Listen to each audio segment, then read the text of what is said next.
So sometimes when Mike calls, he'll say, you want to do a devotional? I said, yeah. We do it in the morning. So you got to spend a late night trying to put one together. So You were on schedule for next week. that's right. I was on schedule for next week, but I was telling him my 5-year-old's got donuts for dad, so I got to make sure I make that next week, Thursday morning. Hope I do a better job than I did last time. Got a little emotional. I had never shared the story about my father, if you guys remember that. It was kind of a personal thing for me, and I haven't shared it since, and probably don't plan to, but today I was thinking about my old college roommate named Chuck Moore. He used to say, do you? And one day I was just like, what are you talking about? And it kind of goes with be you, be yourself, be you, do you. And I started thinking about that when I was putting this together, and all the kind of things that it kind of embodies, like what do you want to be, how do you want to act, how do you want to represent, those kind of things. But the first question was, do you believe? And so as I was going through this, I kind of got a little tighter with my definitions and stuff like that. But the first thing is, we teach our kids at an early age, do you believe in Santa Claus, right? I believe. When my boys walk down the stairs on Christmas Day, you gotta be a believer when they just light up with a smile. Do you believe in the Easter Bunny? To chase those eggs all over the yard, it's pretty fun to watch the kids do that. And then the Tooth Fairy, I got kids jerking teeth out just to get not even loose, just pulling them out, forks and everything else to get the 50 cents is going to be in their pillow. So I got 3 now. So do you believe, right? The next one I went to was, do you trust? And I went a little further with this on do you trust, and started thinking about how that applies within our place of work. We had to pick up some chokers today for a job. Do we trust our chokers? I mean, we put a lot of faith in the fine print. When we grab a heavy piece of equipment, or our guys are doing something dangerous, we trust this, right? That's kind of crazy if you think about it. Harnesses, tie it off. How much are we putting in our faith and our trust in that piece of thread and those pieces of metal?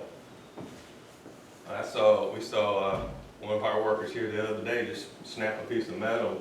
He's strong enough, but we put a lot of faith in, or a lot of trust in these things. What other things do we trust? Carlton makes fun of me because I trust Google Maps. You know, when I put in where I want to go, I trust it. And when I go down the road and it says go left, I go left.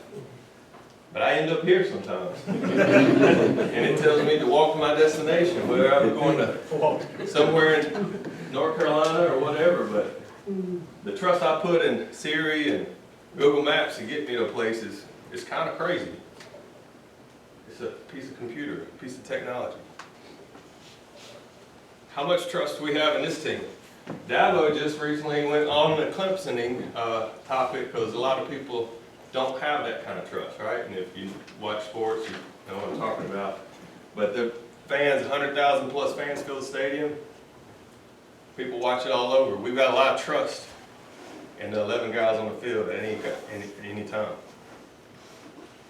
How about this? Payroll. When I get this email on Tuesday, do I trust it? A, I did my work during the week. B, somebody's done their work during the week and that money will be there on Friday. Does my wife trust that I'm putting in the work to make this happen? What if it didn't show up? You know, there's a lot of guys in the field. If that didn't show up, how many people would get a phone call real quick? And the place would light up. Friendship. We trust friends, right?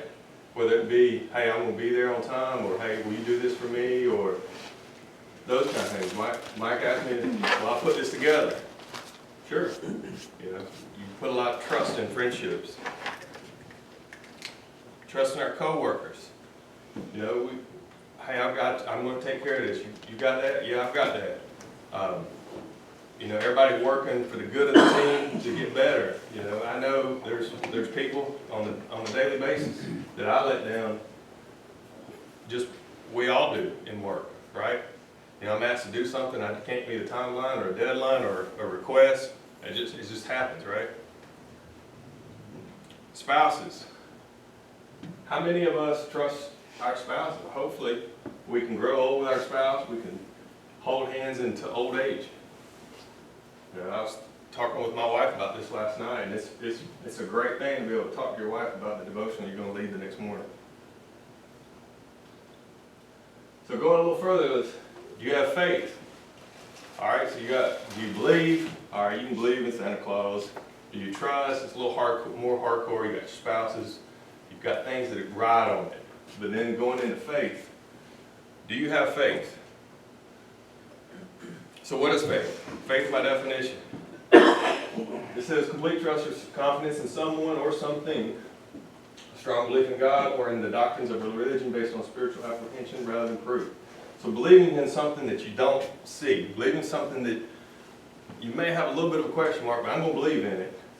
Believe in something that happened a long time ago that people say, hey, that's real. Can I believe in that? Sometimes that's hard to put that kind of faith. Complete trust. Complete confidence. Not 99.9, not you can't sue me if this doesn't work, not, maybe, sort of, but 100% complete. And that's pretty, you can't even go into the breadth and the depth of that word because that's full. The mustard seed. I love this. I use this with I've got now 8th grade boys that I lead small group with on Sunday night. We talk about the mustard seed. This all started with Gary's wife when I was at Verizon. She gave every employee a little mustard seed that wrote in their ID badge. And in the Bible, there's several references to the mustard seed, how small of a seed it is. It grows to be the fullest of plants in the garden. Well, it goes on to say, if you have faith just as small as a mustard seed, what all you can do. So she passed that along, and I passed along to my 8th grade boys and people like that, just how small that mustard seed is. And it's almost the size of the end of a pencil. But it can grow and flourish. And Matthew 17:20 says, because you have so little faith, truly I tell you, if you have faith as small as a mustard seed, you can say to this mountain, move from here to there, and it will move. Nothing will be impossible for you. My last devotion that I cried all over you guys was, what is your mountain? How can you move your mountain? And I was talking about the mountain of my father. And we went into there. But if you have faith, you can move anything. You can move a mountain. You can say, chair, pick up, and go over there. And it'd be a lot easier to organize this room if we could do it that way, right? But going back to that word complete, we don't have 100% faith because if you did, you could move that mountain. All right? Well, how do we get there? In the Bible, it's either a really good story or it's real. And we got to have faith, and the more you believe, the more you read, the more you grab that personal relationship, it's not just a good story. It's real. It's the backbone of who you are. It's the blueprint of your life. It's everything that you want. It's not just a good story. It's real. Hebrews chapter 11 talks about faith. Talks about faith in action. And I tried to get it up here on the screen, but 40 verses is kind of hard. But the word faith is used 29 times in Hebrews chapter 11. And it's kind of a summary of the entire Bible. In verse 1, it defines faith as confidence in what we hope for and assurance about what we do not see. Okay? Again, confidence, that word is coming back up. What we do not see, what we hope for, right? What is that? Well, again in chapter 11, by faith, talks about Noah. All right, what Noah built an ark by faith. He was asked, why did he do it? Because he had faith that what God was telling him was really going to play out. Talks about Moses. All the many great things that Moses did. Parting the sea. People being able to walk across. Abraham. Why did he offer up Isaac? Because he had faith. He had faith in the good Lord above. If you want to keep reading it, you'll learn about Jericho, Rahab, Gideon, Barak, Jacob, Joseph, Isaac, Samson, Jephthah, David, Samuel, and Abel. They're all in chapter 11. And their faith, they did all these amazing things because they had faith. So, back, is it a good story or is it real? And we've got to continue to grow daily to understand the realness of our Christ. So what's my faith in Christ? Well, it's a struggle. I mean, to be a Christian, probably the hardest thing that you could ever take on. Okay, I can leave Verizon and come to an industrial world, but it's not anything like trying to be a Christian. Because when you take that stance, you're going to be challenged every day, whether it's in the morning. You know, my 4-year-old said, Christ is magic. Well, we'll go with magic. I like that for him. But then you got to explain it. You're challenged every day. You're asked questions. People are watching. My favorite Bible verse, it was interesting when I first met William and Kyle, this was in the conference room over where we met. And Isaiah 40:31, it goes back to when I was a 7-year-old kid and ran the sidelines at the Tennessee Tech football games. I got an autograph from one of the players. His name was Lorenzo Chicken Rivers. And he's put Isaiah 40:31, and that just became a favorite Bible verse. And it's funny how many times in life it's appeared to me. At our wedding, we played on Eagle's Wings. When I was recently ordained as a deacon at the church, this was part of the scripture that they read. So, what does it say?